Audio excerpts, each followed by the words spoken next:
Good afternoon, teachers and educationists. A warm welcome to you all. I am Priyanka Mukherjee from Cambridge.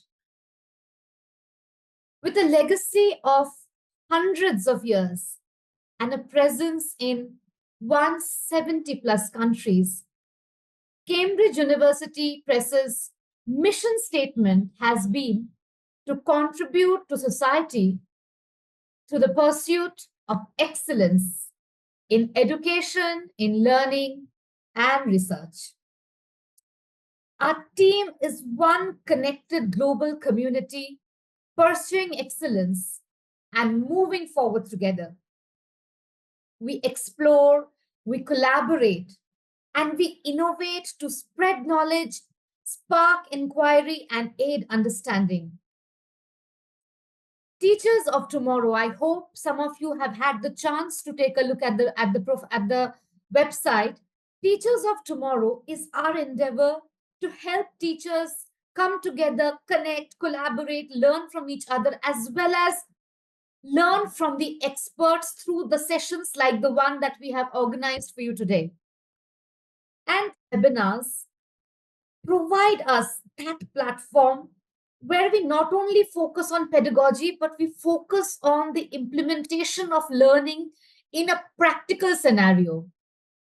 And to that effect, we are extremely elated to have with us Mr. Ajay Dalmia, who brings in a potpourri of diverse expertise coming from his global academic background and his in-depth foray into different aspects of leadership as well as pedagogy. Today's topic, we believe, has a very deep resonance with all teachers as we experience the classroom as a heterogeneous space. Within that space that would aid differentiated learning. So without further ado, sir, the floor is all yours. Thank you, sir, for doing this for Cambridge. Thank you. Thank you for the intro, Priyanka. It is absolutely lovely to be here today, and a very warm welcome to all the participants in the webinar. We'll dive right into it. I just want to share with all of you that it will be a bit fast-paced webinar, so just be tuned in, take notes, and lots of questions will be great. You will also get a chance to participate in 2 quick polls, so just be ready with your fingers on that as well. So what we are going to do, and I'm going to just move around. So as a learning outcome, all of you should be able to and will be able to design classroom tasks that promote differentiated learning, form classroom learning groups that can aid the learning of different ability learners in your class, arrange the student work area, how the students work in the area that they work in, and how can that be an aid to learning for different learners. And last but not the least is about answering the questions when students ask what kinds of questions we should ask and what should we answer, right? So with that, we will go into, and there is a poll that you will take right now. So can you please go ahead and launch the poll, and this is a question that you will be answering. Yes. So a lot of responses are pouring in, sir, in the chat box itself. Okay, I would say then we don't need to take the poll. Right. So we have mostly answers varying between 3 and 2. We have a couple of ones also, but mostly it is 3, I think. Yes, all loads of answers are pouring in. It's 3 mostly, a couple of 2, and a very sparse presence of number 1. Okay, lovely. We will move on with this data. And so what I'm showing you here is a research that has been done in the various tasks that the students engage in the classroom. And what they have found is that the majority of the class, to be precise, more than 80% of the class engages in tasks that are not engaging or helping kids learn. Tasks like mimicking, faking. So the teacher has done something on the board, they're just trying to copy that, or they're trying to fake that they are doing something, slacking off, they are not doing the work, or just stalling. Only less, about 18% of the students they found in a class are actually listening and doing the work. So this is the based on research that was done of number of schools, and you can see the sample size here as well. So if that is the case, well then, what? How do we go about it? How do we get more kids engaged in a classroom? So with that, we will launch another poll for you right now, and here is the question. So you can just respond in the chat as you did before, with a one or a two. So most of the answers are number two, greater than 12 is to 1, Yes. Mhm. except a few one in between. Yes. Yes. Lovely. 62. Thank, Yes. thank you very much. Thank you very much. And do you know what? And I would say that is where, as a teacher, I have a great problem is when the ratio is greater than 12 to 1. Yes, I know to differentiate, I do need to use different content. I need to address those needs of those learners who need help or who need more challenge and all those things. And it becomes a big challenge for me as a teacher to do that. So, how do we do that? So the rest of this presentation is to talk about actual classroom strategies that we can use to help our learners, all ability learners in our class. So I'm sure you have seen this, that there are four ways that we can differentiate: the content wise, the process, which is about how we go about helping students or making them do the work in the class. Environment is really more about how the classroom is set up and how the students work. And the last one is the product, which is really how do we assess them. So in this brief session today, I'm going to address the first three, which is the content, the process, and the environment. And then we'll take from there. So there we go. We'll dive into it now. So the first one is the content, right? So I'm sure you all know KYC, which we all end up doing because our banks or somebody else calls for it. It is know your customer, in this case, know your students. So differentiation starts with knowing our students through interviews with students and their parents. It is crucial that before we start the year, we do this with our students just to know them and and and establish a connect with them. Now, once we have that, there are three types of content that we can bring to the students. One, the first one is non-curricular tasks. That means that the tasks are not directly connected to the curriculum, but they are loosely connected. They get the kids thinking. The second one is scripted curricular tasks. That those are curricular tasks that have been made into kind of non-curricular, but they link to something in our textbooks. And the third one is as is curricular tasks, tasks that are connected to what is in the textbook. So I'll give you an example of a non-curricular task. And so this is something that a teacher may give because they want the children to learn the concept of Pythagoras theorem, which the kids have never learned before. This is the first time that they are seeing. So a picture of this nature, teacher can put up and they can ask, what sort of patterns do you notice? Now, this kind of an activity will appeal to learners with different learning styles. Different learners will see different things in this. And I had a great chance when I showed this to my learners in grade 8. They came up with various interpretations of these. And I was quite curious to say, okay, what were you looking at it? What prompted you to think this way? And that is where, so even kids were talking about similar triangles. They started talking about similar triangles, congruent triangles. So there are many things that came out of it. And eventually they lead to the observation that they have here. So a great way to engage different learning styles. The next one is the process, right? A big part of it is collaboration.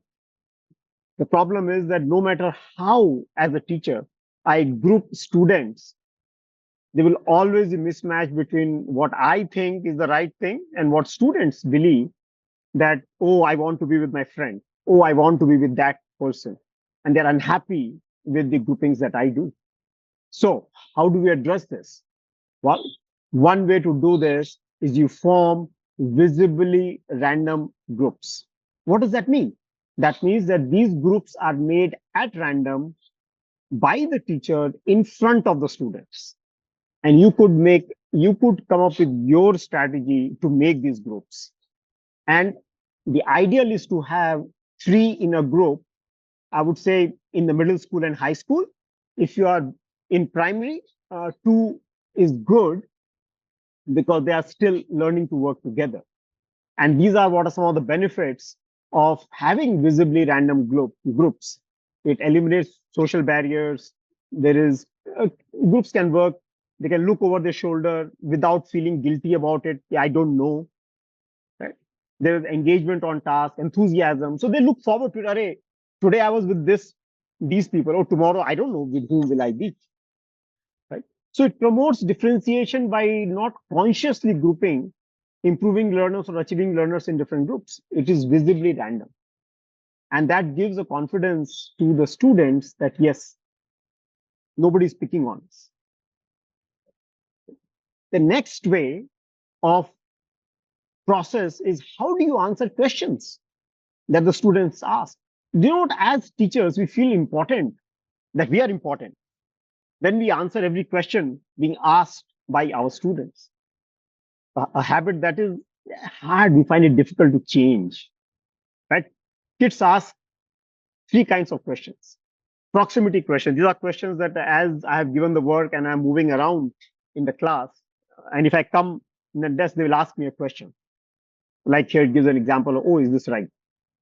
The second type of question is stop thinking questions. These are questions students saying, okay, but I don't really want to think. I just want to stop here. And they will ask, okay, will this be on the test?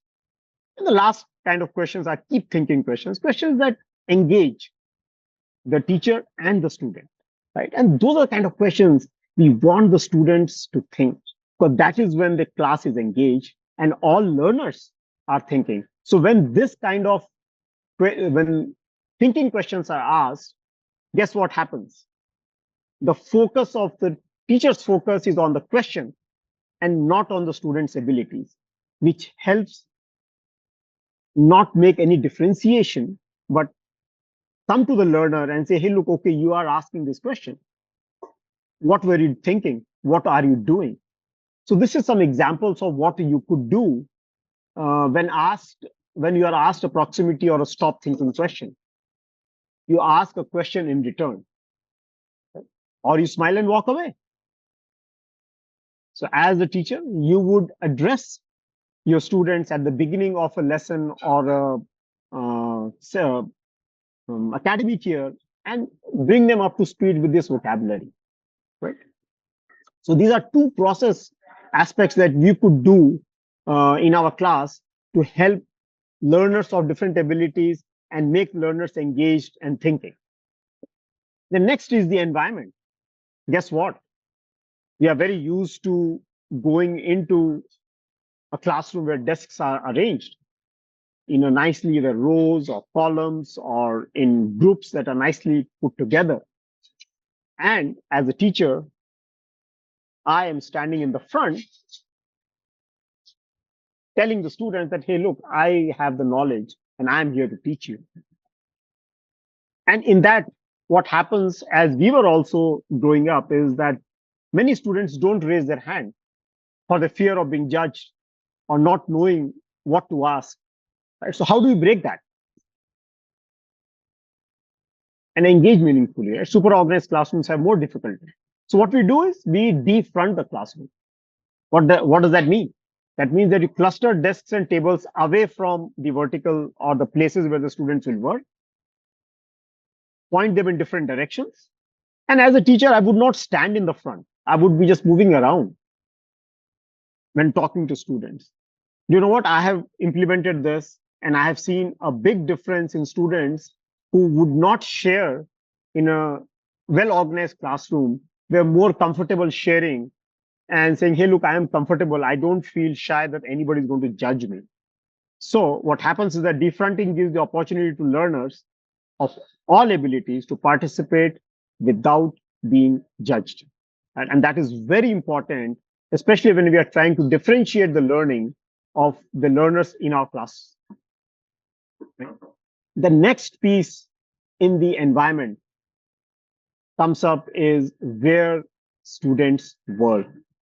It is so important that in most of my at least experience and having seen other schools as well, the students are mostly working on their desk and in notebooks, right? So what happens is when we are sitting down, we are not actively thinking. Our brain is digressing. So what happens is a notebook has become a catch-all for all student work. Note taking, classwork, and homework. Since they are all done sitting and writing, the students bring the same behavior and the level of energy in the class when they work, when we ask them to work. Right? How can we change this? Well, there are some strategies that we can use to change this as well. We use what is called vertical non-permanent surfaces. What does that mean? That means that students whom we have grouped them, a group of three, they work on blackboards, whiteboards, standing. They're not sitting down, right? They're working in the groups on the blackboards. And a very big benefit of this is the students, the kind of feedback that I have received is that since we are working on a board that can be erased, we don't hesitate making mistakes. We don't hesitate asking questions. If we don't know something, it doesn't matter. There is somebody there to help us. Even to the point, students said, look, if we don't know something, we can walk up to the other group and see what they are doing. See, this is where your group learning is happening. And I'm sure you're thinking, oh, what happens if one group gets done earlier? Well, guess what? If one group gets done earlier, you ask them, okay, you have done this, prove to me that this is correct, or prove me some way that this cannot be done. So then they go into a huddle. Once they prove it, then you ask one more question to them. So you as a teacher have to be ready with more and more questions that you can engage the children so that they become good at the content that they are learning, the problem that they are solving. And I have seen this across disciplines. So I teach maths, I teach history, I teach business, and I teach accounting. And in all these, I have used these techniques, and students come out of the lesson much richer than they would have if I had just given them tasks from the textbook or just given them activities to work together and just said, okay, you form your groups and work.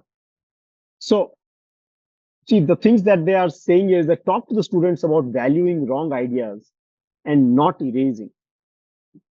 In this model, you hold groups responsible for learning of everybody in the group, not just the person, one person.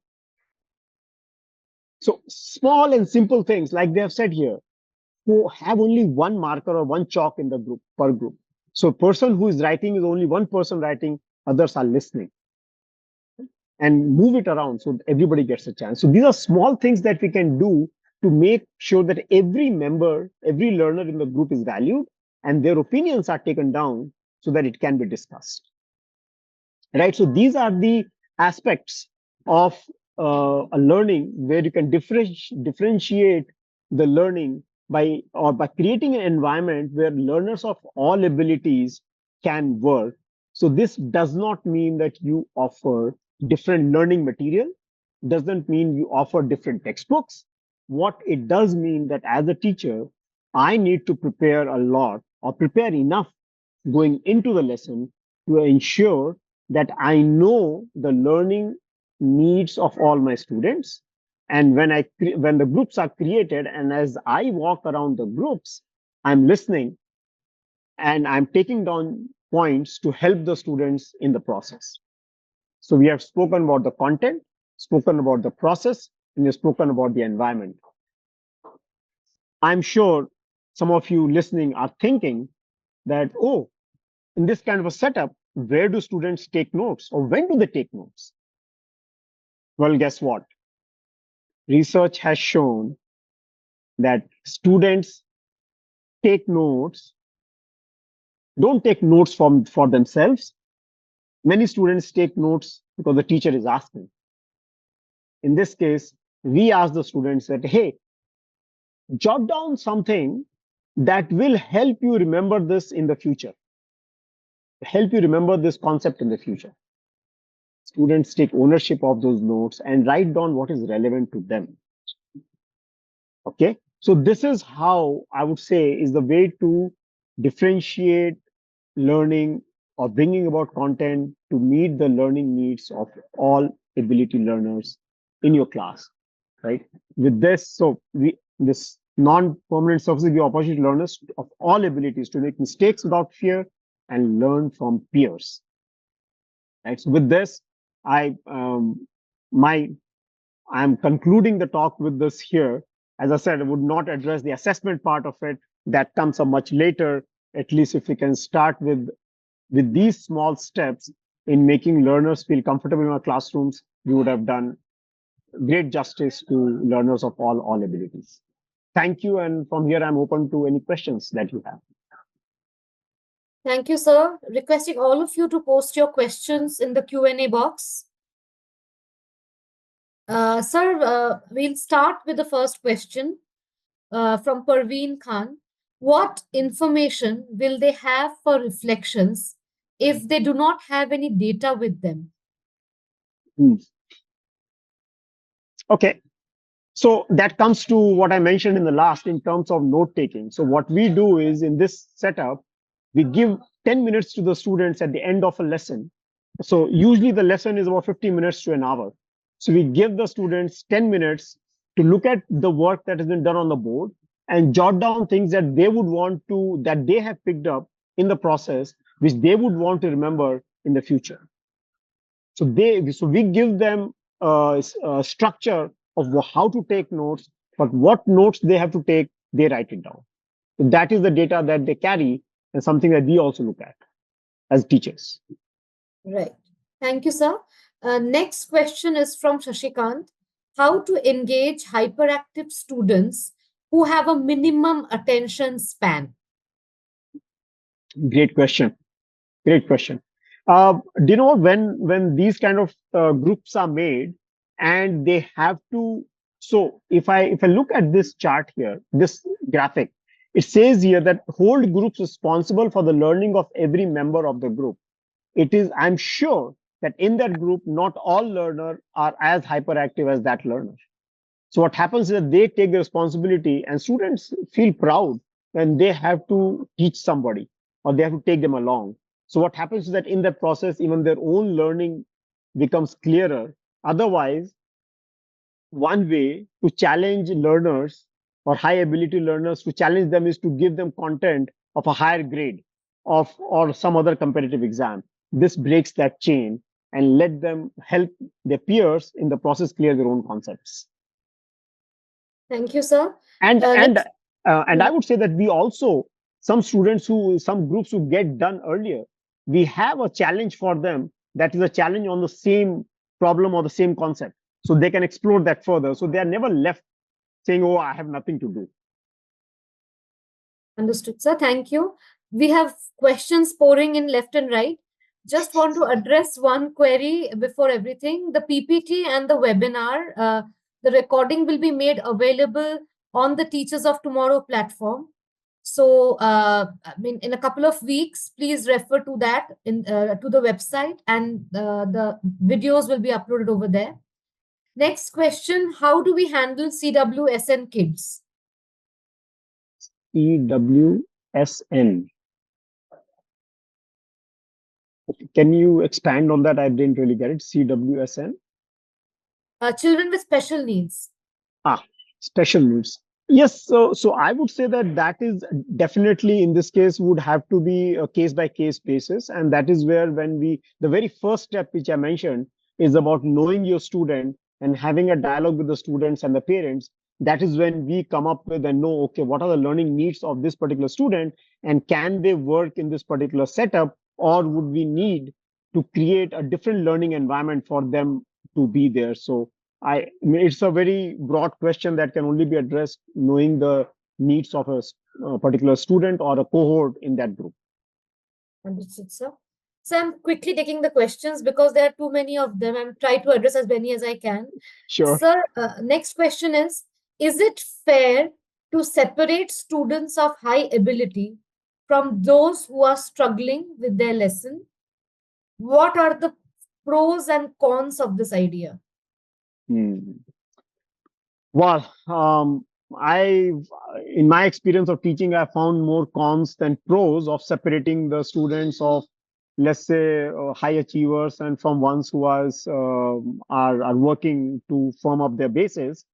Is that when the students who believe that they know all, when you ask them very pointed questions as to why they have done what they have done, they end up not knowing, they cannot explain themselves. So what happens is that when you have learners of mixed ability, they their own concepts become very clear in the process, and they feel more confident and comfortable, and then they can create problems for or create uh, situations for their peers, which then they can guide them as to how to get from point A to point B. So in the process, I have found that it only helps the higher ability learners to bring their peers along. And having said that, if there is a situation where I know that this kid does need more challenge, as a teacher, I always carry two, three, and four things in my bag to engage the children in my class when the need arises.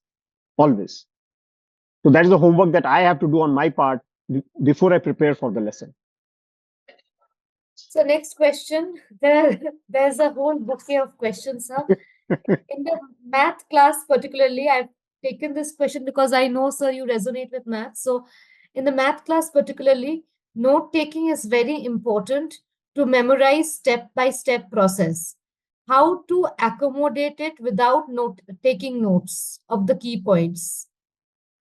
Yeah, I would say that this step by step thing is really varies from different examining bodies. So I would not say that that is a absolutely given. And especially in maths, one problem could have at least three different ways of solving it. So the steps would not be the same. I would say that when different groups are solving the same problem in multiple ways, it is for the student to take down the methods that appeal to them, the approach that appeal to them, and take that. So that's what I would say. There is no one way, one step, or one way of writing the steps for solving a problem. And Priyanka, I know there'll be many questions. As a practitioner, even I am learning as I'm implementing this on a day in and day out basis. And I'm sure that this 20, 25-minute webinar is not going to give and address all the questions that the teachers have. So absolutely, there will be questions. So it is wonderful that there are so many questions, sir, because as you would agree, that it shows that on a Friday evening, teachers are very concerned about how to improve and upskill. So it really bodes well for all learners, I guess. Yes, it Uh, does. sir, some children struggle with note taking Mhm. and listening to the teacher at the same time. How can we be more empathetic towards such students? Ah, what a beautiful question. Beautiful question. See, look, as human beings, our brain can do one thing at a time. We think that we can multitask, but it does one thing at a time. So, for a student who has to listen and take notes at the same time, many students will just fall behind. And when they fall behind, what happens is that they then just they keep falling behind, and then they will copy somebody else's notes without necessarily following what is happening in the class. And as a result, what happens is that they have not even learned what they were supposed to learn. So this kind of a method lets the students take the notes after they have gone through the process and jot down what they believe is important to them. So in this case, they are not listening and taking notes at the same time. When they are taking notes, they are only taking notes. When they are working, they are only working. And the note taking then can happen from the board where they have worked. So there's another question, a very specific one. A level business, we have a number of exam style questions. How can we ask students to practice more questions without it being monotonous? Students these days lack writing skills and are not motivated to write. Wow, this is see, it is a very pertinent question because I am doing A-level business right now with the students. So one of the ways I motivate them to write is we discuss case studies. We discuss current situations that are happening. For example, when we are studying how market limitations can or legal limitations to marketing can help or hinder companies from doing their work. And there's a classic case of Patanjali, that the case was heard in the Supreme Court. So we bring that in, we bring the context in, and then we give those questions to write. And then they say, yes, now I know how to write. So I think as teachers, we first need to know how to write. And then we can bring those strategies to the students, and then they feel empowered and say, oh, yes, now I know, and I can write it. So I don't face, do you know what, to some extent, all students say, oh, enough, we don't want to write. But I would say for the most part, the students are happy to write because they know they have signed up to write the exam and it is in their favor that they should do that. Sir, I'm choosing some questions. I have to admit, I have to leave a couple of questions for a later point of time. But Sure.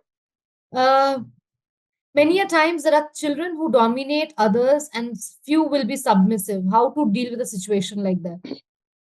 See, that is exactly the reason for this particular strategies that I have given today. That since in a regular classroom, we always find few students who are raising their hand. You ask a question and those raise their hand. And as a teacher, I normally go to them. But in this kind of a model, nobody is raising a hand. They are working together. So the ones who are dominant or ones who are not so dominant, they will all have to work together and they find a way to work together and they get to know each other. So this model actually takes away from the dominance or the submissiveness in a typical classroom, both setup wise and process wise. Next question, sir. How to handle students who are struggling to cope in mathematics in a regular classroom scenario? Very good question. Very good question. And yes, there will be some students who will need more help.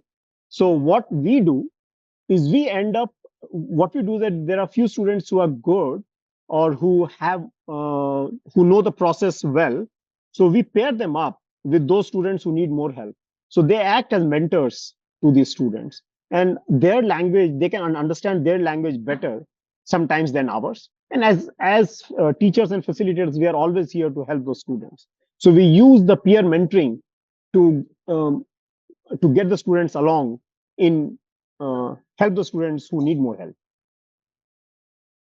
Students' workspace works well with 12 is to 1 or even 18 is to 1 ratio. But when the class is larger than the space, then the space becomes a problem. How to work in such conditions? Well, I would say about talking about space is tough for me to comment on that. But what I can comment is that on is as soon as the number of students to teacher becomes more than 12 is to 1, it is tough for one teacher to pay attention to all the learners in the class. As being having worked in the professional world out there, uh, no manager has more than 8 direct reports. As soon as they have more than 8 direct reports, they start getting layers. So even in the learning environment where you are learning, where you are dealing with not only cognitive learning but also emotional development of a child, anything more number of students in a class does hamper the ability to reach to all the learners. Uh, there are so many I'm picking and choosing. Some students seem to be disconnected if they know that in future this subject would be of no use to them directly. How to keep them hooked? See, the first thing I tell the students when I start a lesson, I said, hey, look, you have taken this course out of your own choice. Nobody has forced you to do it. So now that you have taken it out of your choice, uh, let's let's go through it and make it as much fun as possible working together. And I do tell them that, hey, look, maybe it is possible that 50% of this content may not, you may never use, but let's go through it because you have chosen to take that certificate. And the 50% will work to make it fun. And they said, yes, great, let's do it. Next question. Generally, we have one whiteboard and one ICT board. We have 30 learners in a class, that is 10 groups. How to keep them engaged actively, as you mentioned? Very good question. And do you know what I did this time? Is that I had 8x4 boards in my class, in my classrooms. I split them into half, into 4x8s, and I put them and I converted 4 boards into 8 boards in my class. Right. So I went all out. I put boards everywhere in the classroom so that I could have spaces where children could work. And I would say instead of whiteboards, use blackboards. You can use chalk on a blackboard, erase it. It's it's eco-friendly, it is also easier on the pocket. So I would say yes, we would need to invest in some boards to write on. How can the parents be convinced, as there's a trend of written notes given by the teachers and often written by the students as well? The management and the parents' main concern is the volume of work in the notebook. Mhm. Well, the parents will only be convinced when you take a class for the parents as well and give them a problem and have them work together. When they see the benefit of it for themselves, they will be convinced of the students. And the other thing is, when the students go happy saying, "Oh yes, mom and dad, I learned this thing today, which I had tough time." So the proof is in the pudding. and and I have to say that I have done this kind of I've used these techniques with my teachers, and oh boy, non-math teachers, non-science teachers come out saying, I didn't know that I could do this. Right. And the same thing with students. Possible. It's a wonderful question. I will take final two questions. I think we the teachers can continue. They are so enthusiastic for another 1 hour. But in the interest of time, so we'll take one very interesting question. How to cater to all three domains, head, heart, and hand, particularly with teenagers? The scenario has become way more tough after COVID. Hmm. Well, this requires three answers. So the head part, the cognitive part, is being addressed during the lessons. And I would say the hard part is being addressed when you make groups that are random groups. The students will have to work with learners that are not at their level. So they will have to learn patience, and they will need to understand the other person. So empathy has to come in there, right? So that is as far as the classroom is concerned. As far as the hand is concerned, yes, the institution needs to have places where the children can engage their hands into gainful work, be it carpentry, be it plumbing, be it electrician, or whatever is the case, more hand. And the hard part, as I said, it's really about empathy for the others. And that only comes by being very consistent with the process and every time, day in and day out. And it can be consciously brought in if we consciously think about it that, yes, this is important. So, first and foremost, before getting it into the students, as teachers and facilitators, we first have to bring it into our practice. So, I would say all of this that I've shared today has very little to do with the student behavior. This is all about teacher behavior. So if the teacher can change their behavior, the student's behavior will change. The challenge is what changing the teacher's behavior. That is what I found, changing my own behavior to come down and make this happen. Uh, just two questions more, sir. When we make the group wise seating arrangements, is it advisable to have a homogeneous group or a heterogeneous group? Well, I go back to saying it should be random groups. You are not making the groups. The students are making the groups. So you can have chits in the thing where you pick from the hat. Uh, just it should be visibly, and that is why it is called visibly random groups. And I will go back to the slide that I had here where it said, so the groups should be visibly random groups. Visibly means that students should see that the groups are being made randomly without any thought. Sir, how do we link classroom with extracurricular activities and the outdoor environment? How do we link the classroom? Well, I would say that if you integrate natural elements and nature with your learning, it is automatically linked. And again, it is a practice that the teacher has to change their habit and behavior in order to make that happen. So I would consciously go out and say, hey, look, okay, what elements do I see in nature, and how can I draw upon it and create linkage with my content? It will also, I have to consciously go out and say, okay, this is my content in business. How do I create, or how do I find linkages with sociology and with maths and with economy in the country, so that the children can understand? And that was, and there's a classic example today. A student in my class for 5 minutes was discussing with me about core competency and kept saying that, look, Apple's brand image is its core competency. I said, okay, help me understand, is brand equity a primary thing that Apple does? She said, no, it is an outcome. I said, well, you have answered your own question. So I feel that we have to really engage with the student at different levels to bring these elements in. Sir, the questions are still pouring in, but would just like to hear your thoughts before we conclude today on the importance of empathy as a concept in the classroom, whether it is between students and teachers, and teachers and teachers, and students, because there's a lot of insights coming in where empathy plays a very core role. So, and there's a lot of question also around that. So, just want to hear your 2 cents on empathy.